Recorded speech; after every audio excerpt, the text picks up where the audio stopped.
ओम नमः शिवाय, जय महाकाल। आप सबको पता है कल है गंगा दशहरा का दिन, जो कि ज्येष्ठ मास की शुक्ल पक्ष की दशमी तिथि को मनाई जाती है। कहा जाता है कि निर्जला एकादशी से पहले की जो दशमी तिथि होती है उसे गंगा दशहरा कहते हैं। बहुत ही शुभ दिन माना जाता है और ऐसा माना जाता है कि इसी दिन माता गंगा धरती पर अवतरित हुई थी। बहुत ही शुभ दिन माना जाता है इस वाले दिन। अगर आप कुछ उपाय करते हैं, आपकी जीवन की सारी समस्याएं हल होती है। आज के इस पूरे वीडियो में हम 4 महा उपायों के बारे में बात करने वाले हैं। पहला उपाय आपको करना होगा पीली पोटली से, दूसरा उपाय करना होगा पीली सरसों को लेकर के, तीसरा उपाय आपको गंगा जल से करना होगा, चौथा उपाय आपको नारियल से करना होगा। आपके जीवन की सारी समस्याएं दूर हो जाएगी, परिवार में कलेश दूर होगा, आर्थिक स्थिति सही हो जाएगी, धन प्राप्ति होगी, कर्जा उतर जाएगा और आपकी जितनी भी मनोकामना है वो सारी पूरी जरूर हो जाएगी। पूज्य गुरु जी की कथा से सुन करके और समझ करके पूरे उपायों को बड़े विस्तार से बताऊंगा, परंतु उससे पहले आप कर दीजिए वीडियो को लाइक। जो लोग चैनल पर पहली बार आए हैं चैनल को सब्सक्राइब जरूर कीजिएगा। देखिए, ये वाले जितने भी उपाय हैं आपको गंगा दशहरा के दिन करने हैं। एक एक करके सारे उपायों के बारे में बात करते हैं। सबसे पहले आपको करना होगा पीली पोटली से उपाय। भैया, पीली पोटली से हम उपाय तो कर रहे हैं, लेकिन इसका खास बेनिफिट क्या है?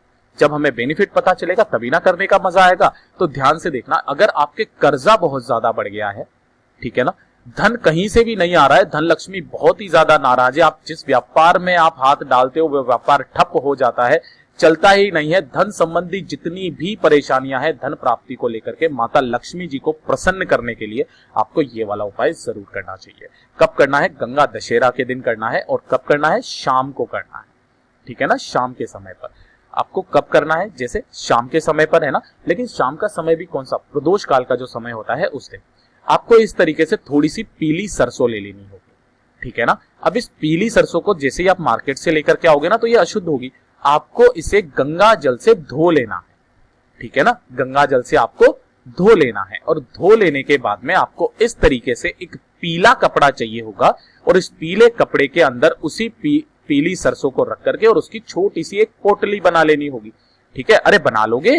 अब इसके बाद करना क्या होगा? आपको चाहिए होंगे कपूर के 2 टुकड़े। किसके? कपूर के आपको ले लेने हैं 2 टुकड़े। और इस कपूर के टुकड़े को भी आपको क्या करना होगा? एक पीला कपड़ा लेना होगा, यहां पर आपको 2 टुकड़े रखने हैं और जो आपने पहले पोटली बनाई थी ना वो पीली सरसों की, उस पूरी पोटली को भी यहां पर रख देना। जैसे मान लीजिए ये हो गई पोटली, ठीक है। और इस पोटली को इसके अंदर रख करके इस पूरे पीले कपड़े की फिर से वापस एक पोटली बना लेनी है, जो फाइनली एक पोटली बन जाएगी। यानी कि एक पीली पोटली के अंदर एक और पीली पोटली होगी जिसके अंदर पीली सरसों आपने भरी होगी गंगा जल से धो करके। अब इस वाली पोटली को लेकर के आपको शाम के समय पर पहुंच जाना होगा अपने घर के मेन गेट पर। जो भी आपका मुख्य दरवाजा है ना, उस मुख्य दरवाजे पर पहुंच जाना होगा और मुख्य दरवाजे के ऊपर आपको इस पोटली को गंगा दशहरा के दिन लगा देना होगा। वहीं पर आपको इसे बांध देना होगा। जो व्यक्ति इस उपाय को कर लेता है, माता लक्ष्मी जी उनसे बहुत ज्यादा प्रसन्न होती है, उनके घर में प्रवेश करती है, जो भी धन की समस्या होती है वो सारी खत्म हो जाती है, कर्जा जो होता है वो सारा उतर जाता है। पूज्य गुरु जी का ये वाला उपाय बहुत ही अचूक है, जरूर कीजिएगा। अब बात करते हैं दूसरे उपाय की तरफ, जो कि आपको पीली सरसों से करना होगा। भैया, पीली सरसों से उपाय तो कर लें, लेकिन इसका फायदा क्या है? देखिए, अगर आपके घर में कहीं से भी लेकर के कहीं तक कोई सुख समृद्धि ही नहीं है, किसी का उत्थान ही नहीं हो रहा है, कोई उन्नति की तरफ ही नहीं जा रहा है, परिवार में हमेशा कलेश रहता है, पति पत्नी लड़ाई झगड़े करते रहते हैं, घर में शांति नहीं है, या फिर घर में किसी को नजर लग गई, उसके लिए आपको ये वाला उपाय करना होगा। देखिए कैसे करना है, उसी दिन आपको करना है और ये वाला जो उपाय करोगे आप शाम के समय करना है, ठीक है। आपको इस तरीके से थोड़ी सी पीली सरसों लेनी है और अलग से ले लेना गंगा जल। अब की बार धोने वाला नहीं है, इमेज सेम दिख रही होगी लेकिन अब की बार अलग अलग। आपको थोड़ी सी पीली सरसों ले लेनी है, थोड़ा सा गंगा जल ले लेना है, ठीक है। और इसके बाद में आपको 2 ऐसी कांच की कटोरियां चाहिए, ठीक है ना, कांच की कटोरियां 2। एक में भर दोगे आप गंगा जल और दूसरे में भर दोगे आप क्या?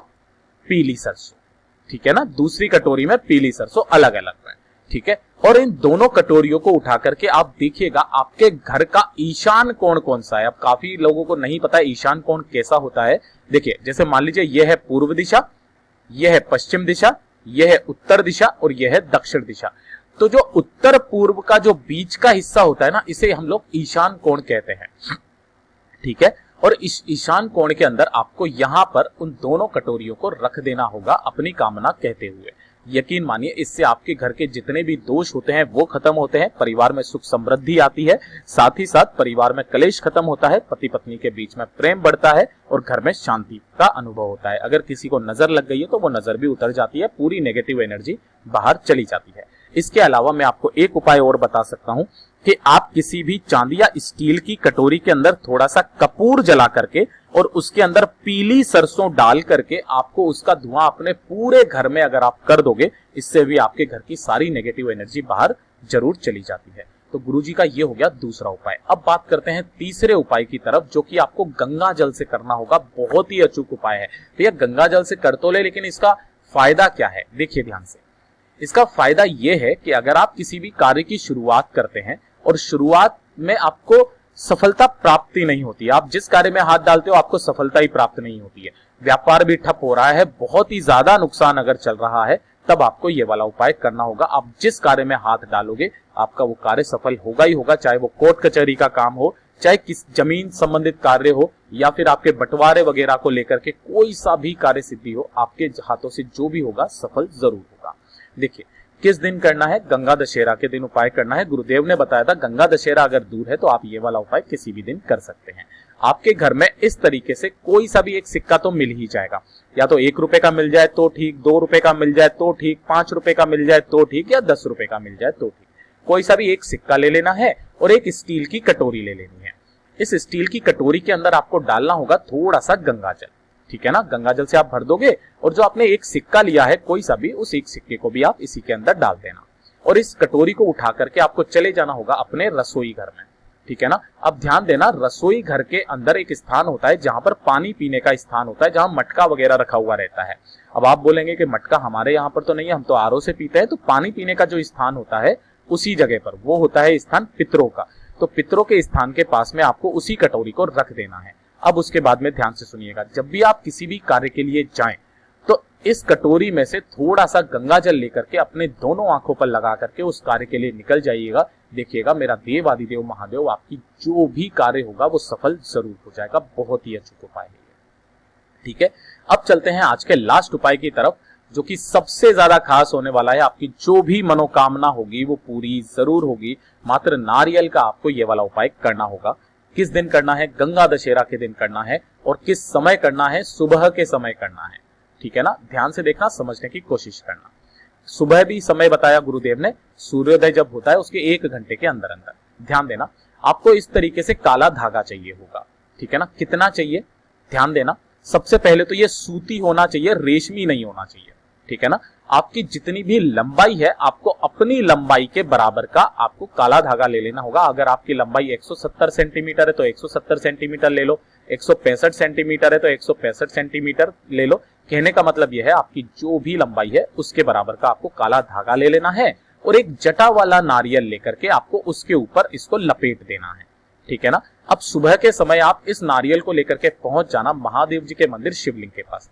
हमेशा की तरह बताऊंगा, उत्तर दिशा यानी कि नॉर्थ डायरेक्शन की तरफ आपको मुंह करके खड़ा हो जाना है। और उसके बाद में आपको जो भी पूजा अर्चना करनी है महादेव जी की वो कर लीजिए। सबसे अंत में आपको करना क्या होगा, इस शिवलिंग के ठीक ऊपर अपने दोनों हाथों से उस नारियल को लेकर के टच करवाना है और अपनी मनोकामना कह देनी है, ठीक है। और टच करवाने के बाद इसी नारियल को आपको शिवलिंग के बगल में आपको रख देना है, ठीक है। और मंदिर में जो भी कोई देखने वाले होते हैं पुजारी जी, उनसे कह देना कि इस वाले नारियल को कोई हाथ ना लगाए।